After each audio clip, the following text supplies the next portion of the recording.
केवल 18 सेकंड में भारत ने चीन का खेल कर दिया। दिल्ली पहुंचकर बहुत मीठे बन रहे थे चीनी रक्षा मंत्री। राजनाथ सिंह ने 18 सेकंड में अच्छे से लगा दी क्लास।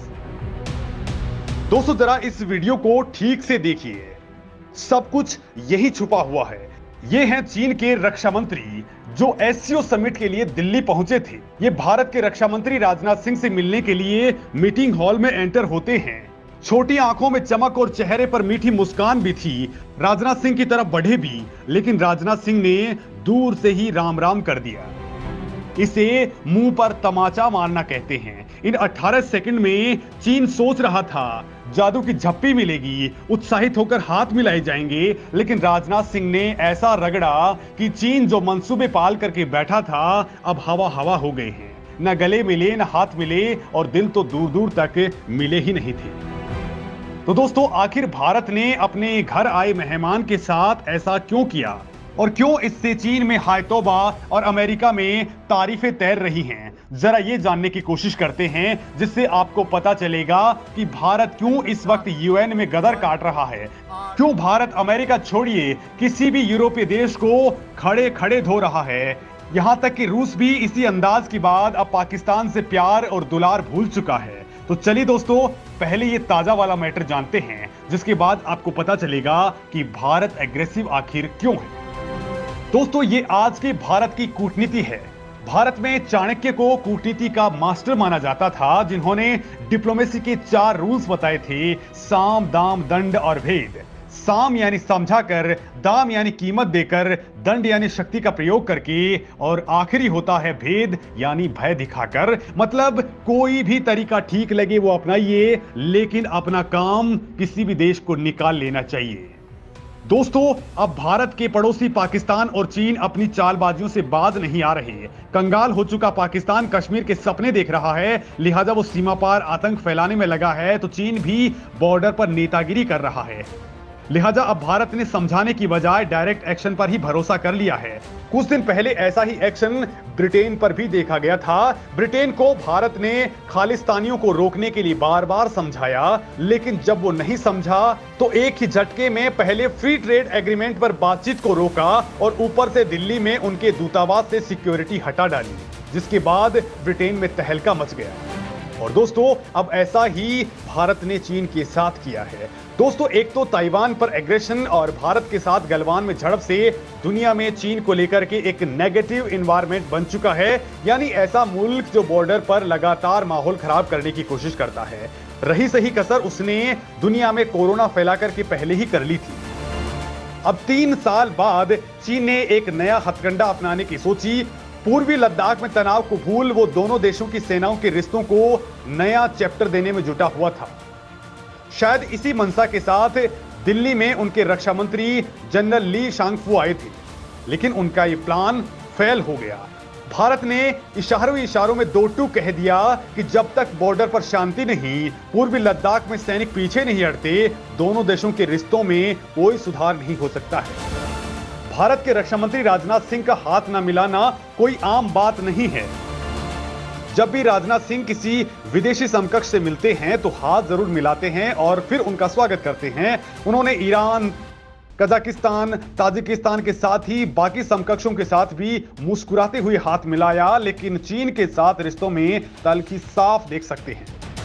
राजनाथ सिंह ने चीनी समकक्ष से ना तो हाथ मिलाया ना ही गले मिले, जबकि बाकी सभी समकक्षों के साथ हाथ मिलाने की तस्वीरें वायरल हो चुकी हैं, लेकिन चीनी समकक्ष के साथ मुलाकात में यही बड़ा फर्क दिखाई देता है। राजनाथ सिंह ने क्लियर कहा है, हमारे संबंध सीमा पर शांति बनाए रखने पर ही डिपेंड करते हैं, लेकिन मौजूदा समझौतों के उल्लंघन से द्विपक्षीय संबंधों की बुनियाद खत्म हो गई है। दोनों मिनिस्टर्स ने करीब 55 मिनट तक बातचीत की, लेकिन राजनाथ सिंह ने चीन को असली ट्रेलर शुरुआत के 18 सेकंड में ही दिखा दिया। अब चीन को संदेश मिल गया है कि इस माहौल में उसकी दाल नहीं गलने वाली है, क्योंकि दोस्तों चीन ने द्विपक्षीय बैठक शुरू करने से पहले ही दोनों देशों की सेनाओं के बीच सहयोग को फिर से शुरू करने का नया प्रस्ताव रखा था। लेकिन चीन के इस प्रपोजल को भारत ने यह कहकर के ठुकरा दिया कि ऐसा तभी संभव होगा जब बॉर्डर के हालात शांतिपूर्ण होंगे। हालांकि दोस्तों चीन के रक्षा मंत्री सीमा विवाद को किनारे रख दोनों देशों के बीच नई शुरुआत की बात कह रहे थे, जबकि राजनाथ सिंह ने क्लियर कर दिया कि आगे बढ़ने से पहले सीमा पर हालात सामान्य होने चाहिए, रिश्ते बिगड़े हैं तो इनके लिए चीन ही जिम्मेदार है। तो वहीं इस मामले को लेकर के चीन के रक्षा मंत्री ली शांगपो ने कहा कि चीन और भारत मतभेदों की तुलना में कहीं अधिक हित साझा करते हैं।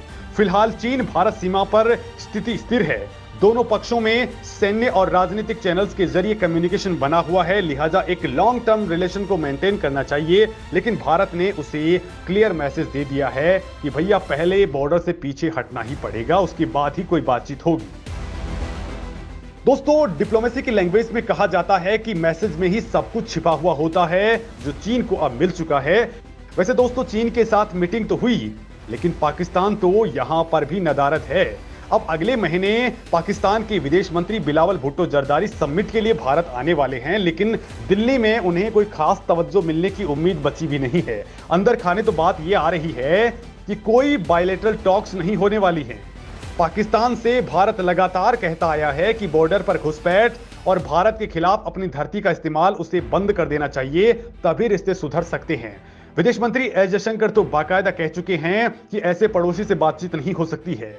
पाकिस्तान की जनता इस वक्त सबसे बुरे दिन देख रही है। कई लोगों ने तो अपने मुल्क को बचाने के लिए पीएम मोदी से गुहार तक लगा डाली है।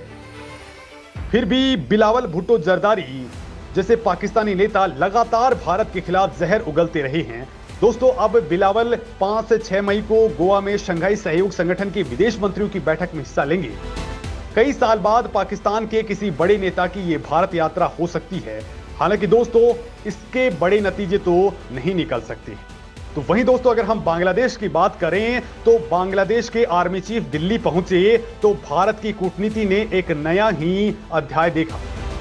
जिस कमरे में भारत और बांग्लादेश के आर्मी चीफ मिले और हाथ मिलाया, उसके ठीक पीछे एक ऐतिहासिक तस्वीर लगी हुई थी और दीवार पर यह तस्वीर थी 1971 की लड़ाई के वक्त पाकिस्तान के सरेंडर की तस्वीर, जिसे देखते ही दोस्तों पाकिस्तान में आग लग जाती है। भारत के army chief general Manoj Pande और बांग्लादेश के सेना प्रमुख शफीउद्दीन अहमद मुस्कुराते हुए मिले, लेकिन दूर बांग्लादेश और रावलपिंडी में लोगों को यह तस्वीर तो अब बिल्कुल खटक रही होगी।